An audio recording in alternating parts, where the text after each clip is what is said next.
नमस्कार, आप देख रहे हैं जेके 24/7 न्यूज। मैं हूं आपके साथ राजेश कुमार। वक्त हमारे खास कार्यक्रम ग्लोबल ब्रेकिंग का, जहां पर हम आपके लिए दुनिया भर से तमाम बड़ी खबरें लेकर आते हैं। एक्सपर्ट हमारे साथ जुड़ते हैं, उनसे खबर के हर एंगल को समझने समझाने की कोशिश करते हैं। तो कार्यक्रम की शुरुआत बड़ी खबर के साथ। इस्लामाबाद में पाकिस्तान आर्मी की क्रूरता, रेंजर्स ने इमरान समर्थकों पर बरसाई गोलियां, पीटीआई का दावा अब तक 12 से ज्यादा लोगों की मौत, कंटेनर पर नमाज पढ़ रहे शख्स को भी सेना ने धक्का दिया। बड़ी खबर, इस्लामाबाद में पाकिस्तान आर्मी की क्रूरता, रेंजर्स ने इमरान समर्थकों पर बरसाई गोलियां, पीटीआई का दावा कि 12 से ज्यादा लोगों की अब तक मौत हो चुकी है। रेंजर्स ने इमरान समर्थकों पर बरसाई गोलियां, इस्लामाबाद में तानाशाही पर शहबाज सरकार उतर आई है। अलग अलग तस्वीरें आपको दिखा रहे हैं एम्बियंस के साथ। इन तस्वीरों को एक बार प्ले कर दीजिएगा।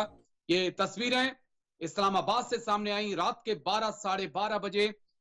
पुलिस और आर्मी ने मिलकर जनरल मुनीर के आदेश के ऊपर पीटीआई के कार्यकर्ताओं के खिलाफ ऑपरेशन चलाया गया, स्नाइपर्स को लगाया गया और चुन चुनकर जो है वो पीटीआई के नेताओं को गोली मारी गई है। 12 से ज्यादा नेताओं की मौत की खबर है। ये तस्वीरें आप देख रहे हैं। अगली तस्वीर प्ले करिएगा। और अहम तस्वीरें हमारे पास हैं। ये तस्वीरें आपको दिखा रहे हैं, देखिए आप एम्बियंस के साथ। लगातार गोलियों की आवाजें आप सुन रहे होंगे। इस्लामाबाद जंग का मैदान बना हुआ है। ये तस्वीरें बता रही हैं कि पाकिस्तान के अंदर हालात लगातार बिगड़ते जा रहे हैं।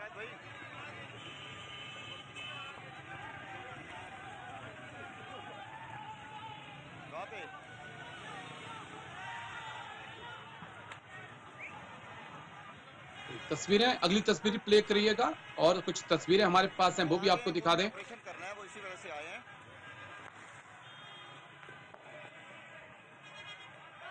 जी जी जी जी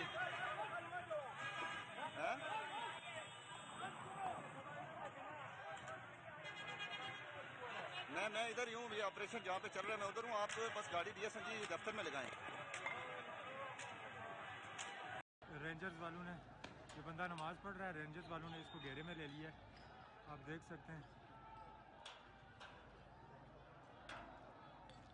वो देखें, वो रेंजर्स वालों ने वो पकड़ लिया उसे, वो नीचे गिरा रहे हैं। वो देखें, वो नीचे गिरा रहे हैं। वो रेंजर्स वालों ने, शख्स जो है नमाज पढ़ रहा था और पाक आर्मी ने उसको धक्का दे दिया। रेंजर्स ने उसको धक्का दिया। कई लोगों की मौत की खबर है। कुछ बच्चे, कुछ युवा पाकिस्तान की आर्मी की गोली का शिकार हुए हैं। जल्दी से एक बार ग्राफिक्स भी प्ले कर दीजिएगा, उसके बाद डॉक्टर राम के पास हम चलेंगे। लेकिन अभी भी इस्लामाबाद में कोहराम मचा हुआ है। पीटीआई पीछे हटने को तैयार नहीं है। बुशरा बीवी ने साफ कह दिया है कि वो अब इमरान खान को साथ लेकर जाएंगी, नहीं तो नहीं जाएंगी। इमरान खान की रिहाई की मांग, सैकड़ों समर्थक इस्लामाबाद में घुस चुके हैं। इस्लामाबाद में सेना को तैनात किया गया है। शिपिंग कंटेनर से रास्ता रोका गया था, लेकिन तमाम कंटेनर को हटा दिया गया है। अगला ग्राफिक्स, 4 सैनिक और 2 पुलिसकर्मियों की मौत है। पीटीआई के 12 से ज्यादा कार्यकर्ता मारे गए हैं। 100 से ज्यादा पुलिसकर्मी भी घायल हैं। इस्लामाबाद में आर्टिकल 245 लागू कर दिया गया है। डी चौक पहुंचे प्रदर्शनकारी। बुशरा बीवी ने पूरे प्रदर्शन की कमान अपने हाथों में संभाल रखी है और उनका कहना है कि वो इस बार इमरान खान को साथ लेकर जाएंगी, चाहे फिर कोई भी कीमत चुकानी पड़ जाए। और इमरान पर 200 से ज्यादा मामले इस वक्त दर्ज हैं और एक मामले में उनको रिहाई मिलती है तो दूसरे में जनरल मुनीर के आदेश पर उन्हें जेल में डाल दिया जाता है। सीधा हम अपने एक्सपर्ट्स के पास चलेंगे। डॉक्टर राम श्रीवास्तव, विदेश मामलों के जानकार, हमारे साथ जुड़ चुके हैं। डॉक्टर राम, जय हिंद, बहुत बहुत शुक्रिया समय देने के लिए। Thank you sir. Jai Hind. Thank you sir. Doctor Ram, जिस प्रकार से इस्लामाबाद में कल रात से ही इस्लामाबाद जंग का मैदान बना हुआ है, जो हालात बने हुए हैं, पीटीआई के कार्यकर्ता और जनरल मुनीर की आर्मी आमने सामने है, किस प्रकार से मौजूदा हालात आप पाकिस्तान के देख रहे हैं और ये जो पीटीआई की एक मुहिम है कितनी कामयाब हो पाएगी इमरान को सलाखों से पीछे निकालने में?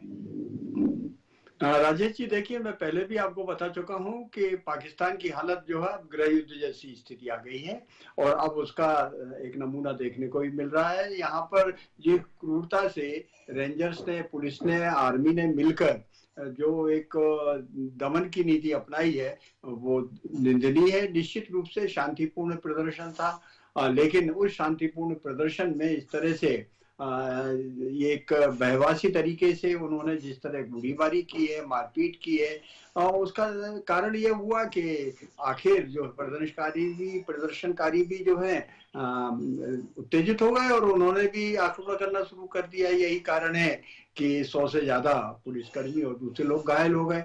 अब वहां पोजीशन ये है कि रात के टाइम इन्होंने जबरदस्त दमनकारी नीति चलाई थी, और साथ में मीडिया का यूज किया। उन्होंने इंटरनेट तो बंद कर ही रखा है, इंटरनल लॉकडाउन बना रखा है, सब दुकानें और जितने भी प्रतिष्ठान है सब बंद है, बिजली भी बंद कर दी थी रात के टाइम, और जो भयंकर उन्होंने मारपीट की, लोगों को भगाया। इसके बाद जो है उन्होंने एक स्टेटमेंट भी जारी कर दिया कि पीटीआई ने आंदोलन वापस ले लिया है, जबकि ऐसा कुछ नहीं हुआ। अभी 5 घंटे पहले की खबर है कि गली कूचियों से इस्लामाबाद के लोग निकल निकल कर जो है पथराव कर रहे हैं और आंदोलन कर रहे हैं, नारे लगा रहे हैं।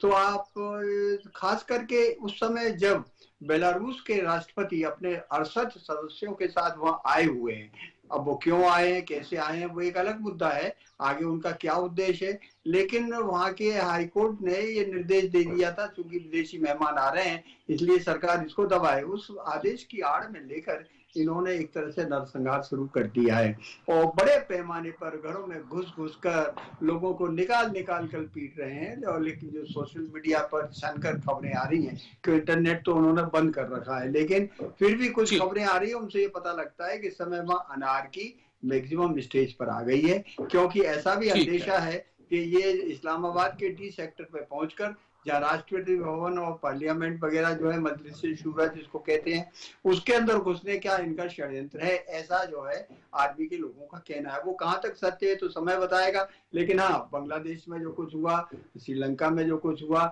उसको देखते हुए अगर इस तरह की घटना होती है तो वो कोई आश्चर्यजनक बात नहीं है। पर वहां की जो इस समय कमान है पूरी तरह से आर्मी मुनीर के हाथ में है, और वो अगर 100, 200 या 1000 लोग मर जाए तो शायद उनको कोई फर्क नहीं पड़ता है। पर ये एक पाकिस्तान के लिए एक दुर्भाग्य का दिन है, और ऐसा दिन किसी देश में ना आए। ये एक बहुत ही ऐसा दिन किसी देश के लिए ना आए, लेकिन पाकिस्तान ने जो जड़े बोए हैं, जो बीज बोए हैं, उनको वो काट रहा है। मैं लौटता हूं सर आपके पास, एक और बड़ी खबर आ रही है, उसके बाद मैं आपके पास आऊंगा। बड़ी खबर आपको बता दें इस वक्त की, इजराइल हिजबुल्लाह के बीच 60 दिन का सीज फायर। हिजबुल्लाह ने डील तोड़ी तो इजराइल को नहीं रोकेंगे, बाइडन बोले। मंगलवार देर रात कैबिनेट की मीटिंग में फैसला हुआ, इजरायली सेना कब्जा वाले इलाके को खाली भी करेगी। बड़ी खबर आपको बता दें, इजराइल हिजबुल्लाह के बीच 60 दिन का सीज फायर हुआ। इजराइल हिजबुल्लाह के बीच 60 दिन का सीज फायर। हिजबुल्लाह ने डील तोड़ी तो इजराइल को नहीं रोकेंगे। मंगलवार देर रात हुई कैबिनेट की मीटिंग में फैसला लिया गया है। इजरायली से कब्जे वाले इलाके को खाली करने को कहा गया है ताकि सीज फायर लागू हो सके। इजराइल हिजबुल्लाह के बीच 60 दिन का सीज फायर। हिजबुल्लाह ने डील तोड़ी तो इजराइल को नहीं रोकेंगे। कैबिनेट मीटिंग में यह फैसला लिया गया है। नेतन्याहू की सीज फायर को मंजूरी, 3 कारण हैं जिसके कारण जो है सीज फायर को मंजूरी दी गई है।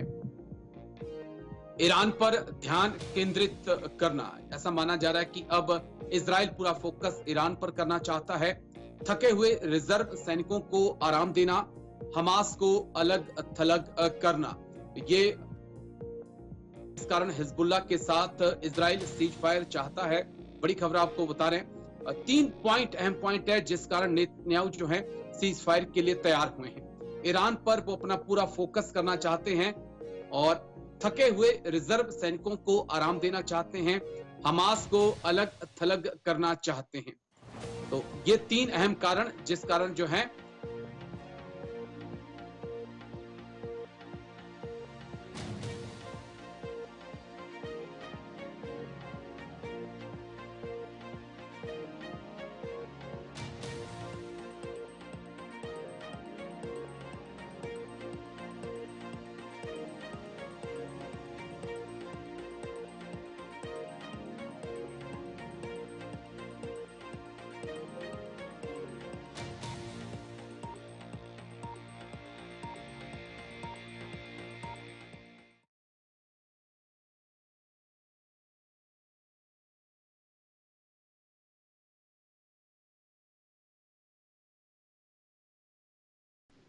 ये सीज फायर इजराइल की कमजोरी है या फिर ये कहें कि ईरान के ऊपर एक बड़े एक्शन की तैयारी में इजराइल है और चाहता है कि एक तैयारी का वक्त मिले जिस कारण हिजबुल्लाह से सीज फायर किया गया है? सर राजेश जी, ये एक बहुत बड़ा डिप्लोमेटिक मूव है और इसमें दो लोगों ने गारंटी दी है, एक तो फ्रांस ने और एक अमेरिका ने।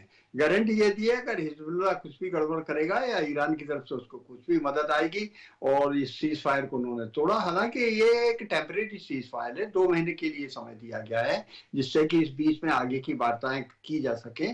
और इस बात की भी गारंटी दी है कि जो लेबनान में जो इंफ्रास्ट्रक्चर डैमेज हुआ है उसको जो है अमेरिका पुनः स्थापित करेगा। फिर भी लगभग 5,000 लोग तो मर चुके हैं और उनकी तो क्षतिपूर्ति हो नहीं सकती। पर हाँ, ये बात अवश्य है कि हिजबुल्लाह पूरी तरह से कमजोर हो चुका है, पिट चुका है, उसके बड़े नेता नेस्ताबूद हो चुके हैं। अब स्थिति ये है कि हिजबुल्लाह अगर और आगे इस तरह के आक्रमण करेगा तो निश्चित रूप से लेबनान में और भीषण स्थिति हो जाएगी। जैसी गाजा पट्टी बर्बाद हो गई वैसी हो जाएगी और उससे परेशान होकर लेबनान की सरकार ने जो अमेरिका और फ्रांस से रिक्वेस्ट करके, और इसमें कतर भी शामिल था, इजिप्ट भी शामिल था, ये सीज फायर जो कराया है अस्थायी। और ये भी कहा है कि इजराइल की सेनाएं पीछे हट जाएंगी, दक्षिण लेबनान के इलाके को खाली कर देंगी। उधर जो है हिजबुल्लाह जो उस इलाके में चला गया, उस नदी के पास लिबानी नदी जो है उसके वो इलाका भी खाली कर देगा। और किसी भी तरह का अगर वो भविष्य में एक गोला भी दागेगा तो अमेरिका और फ्रांस मिलकर उसका खात्मा करेंगे। इस बात की उन्होंने गारंटी दी है। और नेताओं की जो कैबिनेट है उसमें 10 लोग थे, 10 लोगों में से 11 लोग थे। 10 लोगों ने इसके पक्ष में कहा है कि अपने सिपाहियों को, सैनिकों को, लड़ाकों को, रिजर्व सेना को एक आराम देने के लिए, संगठित करने के लिए उसका असली मकसद तो वही है। और ये सीज फायर एक्सेप्ट किया है। एक उसमें विरोध में थे, नेताओं ने इसको एक्सेप्ट किया है और अमेरिका और उसकी गारंटी है। लेकिन इसके पीछे एक बहुत बड़ा रहस्यपूर्ण चीज है। वो रहस्यपूर्ण राजेश जी, हकीकत में जो बाइडेन जो है जाते जाते कुछ खेला करते चले जा रहे हैं। जैसा कि उन्होंने 2015 में भी इस तरह का हुआ था जब यमन और सऊदी अरब की जिस समय युद्ध चल रहा था और युद्ध विराम हुआ, तो इसके बाद भी उन्होंने काफी असला जो है यमन को दे दिया था। क्यों दिया? सऊदी को दिया था। क्यों दिया था? क्योंकि इस समय अमेरिका में 17 बड़े बड़े हथियार बनाने वाली कंपनियां हैं जिसमें सबसे भयंकर रोल जो प्ले कर रहा है एक रेयॉन नाम की कंपनी कर रही है। और उन्होंने करोड़ों डॉलर का राजनीतिज्ञों को चंदा दिया और राजनीतिक लोगों ने क्या काम किया है कि अपनी फाउंडेशन बना लिए, फाउंडेशन में जमा करते हैं टैक्स से बचने के लिए और फिर उसका दुरुपयोग अपने राजनीतिक हितों में करते हैं। राजनीतिक हितों के लिए करें और सर पूरी दुनिया में ही ऐसा हो रहा है। डॉक्टर राम, मैं लौटता हूं सर आपके पास। एक और बड़ी खबर है हमारे पास, उसके बाद मैं आपके पास आऊंगा।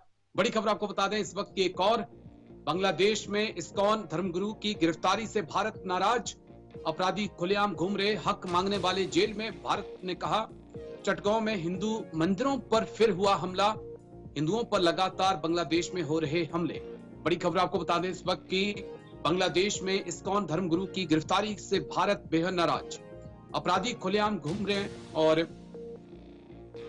लोगों को गिरफ्तार किया जा रहा है। अपराधी खुलेआम घूम रहे, हक मांगने वाले जो हैं उन्हें जेल में डाला जा रहा है। चटगांव में हिंदू मंदिरों पर फिर हमला हुआ है, हिंदुओं पर लगातार बांग्लादेश में हो रहे हमले। बांग्लादेश में इस्कॉन धर्मगुरु की गिरफ्तारी से भारत नाराज, अपराधी खुलेआम घूम रहे हैं, हक मांगने वाले जेल में हैं। तो अपराधी खुलेआम घूम रहे हैं। डॉक्टर राम, आपका पॉइंट ऑफ व्यू जानना चाहूंगा। तमाम लिमिट्स को अब बांग्लादेश में पार किया जा रहा है। मोहम्मद यूनिस कह सकते हैं कि तानाशाही पर उतर आए हैं, एक डिक्टेटर की तरह वो इस वक्त व्यवहार कर रहे हैं। सर मोहम्मद यूनिस डिक्टेटर की तरह व्यवहार कर रहे हैं, पर वो उनकी मजबूरी है। वो तो एक पपेट है, कठपुतली है। उनको जो है कोई बड़ा निर्णय लेने का अधिकार नहीं है। उन्होंने जो छात्रों को, 2 छात्र नेताओं को सलाहकार बना रखा है, वो जिधर इशारा करते हैं वैसा उनको करना पड़ता है। हाई कोर्ट के जजेस को हटा दिया गया है, सुप्रीम कोर्ट के जजेस को हटा दिया गया है और जो है सिविल सर्विसेज में जितने लोग थे उनमें लड़कों को अपॉइंट किया गया है बगैर किसी उसके आपातकाल मानकर। तो देखिएगा वहां इस समय अनारकी चरम सीमा पर है। इस पर अनारकी के पीछे जो है राजेश जी, निश्चित रूप से एक ही चीज है, क्योंकि पाकिस्तान से जिस तरह से कंटेनर में भर भर कर हथियार गोले बारूद आए हैं, इससे ये सुस्पष्ट है कि वहां एक बड़े षड्यंत्र की एक भूमि रची जा रही है। एक ऐसा भविष्य के लिए जो गजवाए हिंद वाला नारा है, उसके तहत वो यहाँ पर हिंदुओं का, न केवल हिंदुओं का, सिखों का भी, न केवल सिखों का, क्रिश्चियंस के चर्चों में भी घुस घुस कर लूटपाट कर रहे हैं। ये तो लूटपाट तो बताई गई है, हकीकत में आक्रमण जो है ये प्रेस की खबर है। वहां पर महिलाओं की दुर्गति की जा रही है, जबरदस्ती धर्म परिवर्तन कराया जा रहा है, जो लंबे समय से हो रहा था। और उसके लिए जो भी इकट्ठे होते हैं नेता कोशिश करते हैं दूसरे धर्मों को, उनको पकड़ कर जेल में ठूस देते हैं। वहां का पूरी आर्मी, पुलिस पूरी तरह से इस समय उन अराजक तत्वों के हाथ में है। मोहम्मद यूनिस तो एक खिलौना है, और मुझे लगता है कि अगर वो इसके विरुद्ध कुछ कदम उठाएंगे तो उनका भी वही हश्र होगा जो कि नेताओं का। ये वो वक्त है जब भारत सरकार को एक सख्त स्टैंड लेना होगा, ये ज्यादा जरूरी हो जाता है। बिल्कुल लेना होगा, अभी कोर्टिंग के स्तर पर बात चल रही है जी। बिल्कुल, क्योंकि हिंदुओं पे अत्याचार हो रहे हैं और हिंदुस्तान ऐसे नहीं देख सकता है। मैं लौटता हूं सर आपके पास, एक और बड़ी खबर है, उसके बाद मैं आपके पास आऊंगा। बड़ी खबर आपको बता दें इस वक्त की, तालिबान ने चीन को फिर दिया बड़ा झटका। अखुंदजादा ने जिनपिंग के दूत से मिलने से इनकार किया। पाकिस्तान तालिबान में समझौता कराना चाहता था चीनी प्रतिनिधि मंडल मुलाकात से अखुंदजादा का इनकार। तालिबान ने चीन को दिया बड़ा झटका। अखुंदजादा ने जिनपिंग के दूत को वापस लौटाया। पाकिस्तान तालिबान में समझौता कराना चाहता था चीनी प्रतिनिधि मंडल से मिलने से अखुंदजादा का इनकार। तालिबान ने चीन को दिया बड़ा झटका। बड़ी खबर, अखुंदजादा ने चीनी दूत से मिलने से इनकार किया है। सीधा डॉक्टर राम श्रीवास्तव के पास हम चलेंगे। डॉक्टर राम विदेश मामलों के जानकार लगातार हमारे साथ जुड़े हुए हैं। डॉक्टर राम, आपसे समझना चाहेंगे, चीन चाहता था कि तालिबान पाकिस्तान के बीच सब कुछ ठीक कराया जाए। तालिबान लेकिन दूत भी भेजा, प्रतिनिधि मंडल भेजा, लेकिन अखुंदजादा ने मिलने से इनकार कर दिया। क्या पाकिस्तान अफगानिस्तान के बीच जो है खाई जो है बहुत ज्यादा गहरी हो चुकी है सर? बहुत ज्यादा गहरी हो चुकी है, और उस खाई को पाटना इस समय मुनीर साहब के हाथ में नहीं है। उन्होंने चीन के आगे गिड़गिड़ाकर समझौता कराने की कोशिश की और उनको बेरंग लौटा दिया गया। हकीकत यह है कि चीन का इंटरेस्ट अफगानिस्तान में इसलिए है कि जब तक वहां उत्तरी एक खैबर पख्तूनख्वा और पूरे इलाके में अशांति रहेगी, तो उसका जो मंसूबा था जो चाइना पाकिस्तान इकोनॉमिक कॉरिडोर बनाने का, वो अधूरा हो जाएगा। और वहां पर जो खैबर पख्तूनख्वा के इलाके में जो रेयर अर्थ एलिमेंट की पुष्टि मिली है, यूरेनियम की भी पुष्टि मिली है, वो उसको हड़पना चाहता है, वो नहीं कर पाएगा। वहां के कबीले जो हैं इस समय पूरी तरह से यूनाइटेड हो गए हैं, मारधाड़ करते हैं। पाकिस्तान जो रेंजर्स हैं उनको गोलियां से उड़ा देते हैं और भागकर जो है अफगानिस्तान में चले जाते हैं। अफगानिस्तान का वो इलाका इस समय पूरा का पूरा ड्रग माफिया के कब्जे में है, ना तो तालिबान के कब्जे में है ना उनके। तालिबान भी मजबूर है उनके आगे, क्योंकि एक तालिबान को किसी दूसरे देशों ने तो मान्यता दी नहीं है। इसका जो सोर्स है फॉरेन एक्सचेंज का, वो सिर्फ ड्रग माफिया की तरफ से है। और यही एक कारण है कि ड्रग माफिया के बड़े बड़े जो स्मगलर हैं अंडरग्राउंड रूप से काम कर रहे हैं, और कभी नहीं चाहते कि वो तालिबान किसी भी तरीके से किसी दूसरे के देश के साथ, क्यों अदरवाइज उनका जो ड्रग का धंधा है वो खत्म हो जाएगा, अब वो सारा खत्म हो जाएगा और तालिबान की कमाई ही उसी से है। मैं लौटता हूँ सर आपके पास, एक और बड़ी खबर आ रही है, उसके बाद मैं आपके पास आऊंगा। पाकिस्तान से जुड़ी हुई बड़ी खबर है। पाकिस्तान पहुंचा यूरोप का सबसे बड़ा तानाशाह। बेलारूस के राष्ट्रपति अलेक्जेंडर लुकाशेंको पहुंचे पाकिस्तान। मियां शहबाज ने प्रोटोकॉल तोड़कर उनका जोरदार स्वागत किया। पाकिस्तान बेलारूस के बीच हो सकते हैं कई अहम समझौते। पाकिस्तान पहुंचा यूरोप का सबसे बड़ा तानाशाह। बेलारूस के राष्ट्रपति अलेक्जेंडर लुकाशेंको पहुंचे पाकिस्तान। मियां शहबाज ने प्रोटोकॉल तोड़कर लुकाशेंको का स्वागत किया है। जल्दी से एक बार ग्राफिक्स प्ले करिए, उसके बाद डॉक्टर राम के पास हम चलेंगे।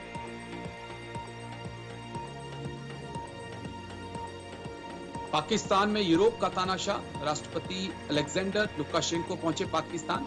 पुतिन के सबसे अच्छे दोस्तों में हैं लुकाशेंको। 1994 से बेलारूस के राष्ट्रपति हैं। बेलारूस और पाकिस्तान में समझौता हुआ है। रूस के हथियारों पर पाकिस्तान की नजर, रूस के करीब आना चाहता है पाकिस्तान, और क्या वो बेलारूस के रास्ते मॉस्को तक पहुंचना चाहता है? डॉक्टर राम से समझने की कोशिश करेंगे। डॉक्टर राम, जिस वक्त इस्लामाबाद में हड़कंप मचा हुआ है, शहबाज रहेंगे नहीं रहेंगे, इसको लेकर कई प्रश्न चिन्ह है, लेकिन बेलारूस के राष्ट्रपति का इस्लामाबाद पहुंचना क्या मायने रखता है साहब?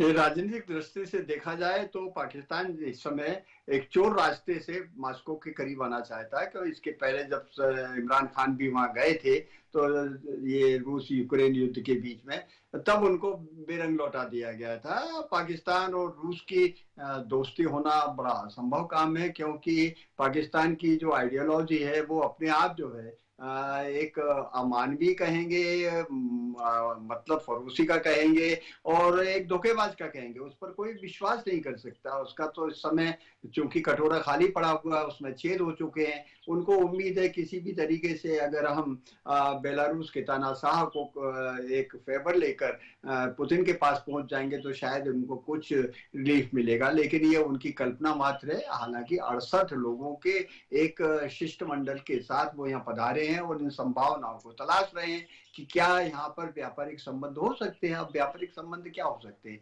एक ही महत्वपूर्ण व्यापारिक संबंध है जिसमें पुतिन की इच्छा है, वो चाहते हैं कि वहां से जो गैस की पाइपलाइन है वो पाकिस्तान बीच में पड़ता है उसके इलाके से भारत में आ जाए। अगर ये संभव हो जाता है और किसी दबाव में आकर जिससे भारत के राष्ट्रीय हितों पर किसी तरह की आंच नहीं आए, तो बेलारूस के वो राष्ट्रपति को आने दीजिए, अच्छी बात है अगर इस तरह का समझौता हो जाता है। और निश्चित रूप से पुतिन की इसमें बहुत सोची समझी कुछ राजनीतिक हकीकत है, अन्यथा ऐसा कभी नहीं हो सकता था कि बेलारूस के राष्ट्रपति बगैर पुतिन की मंजूरी के, सहमति के पाकिस्तान आ सके। हाँ, पाकिस्तान ने एक समय थोड़ा जश्न बनाने का मौका मिला था, लेकिन वो जो पीटीआई के ठीक है डॉक्टर साहब, मैं लौटता हूँ सर। एक और बड़ी खबर आ रही है, उसके बाद डॉक्टर राम मैं आपके पास लौटता हूँ।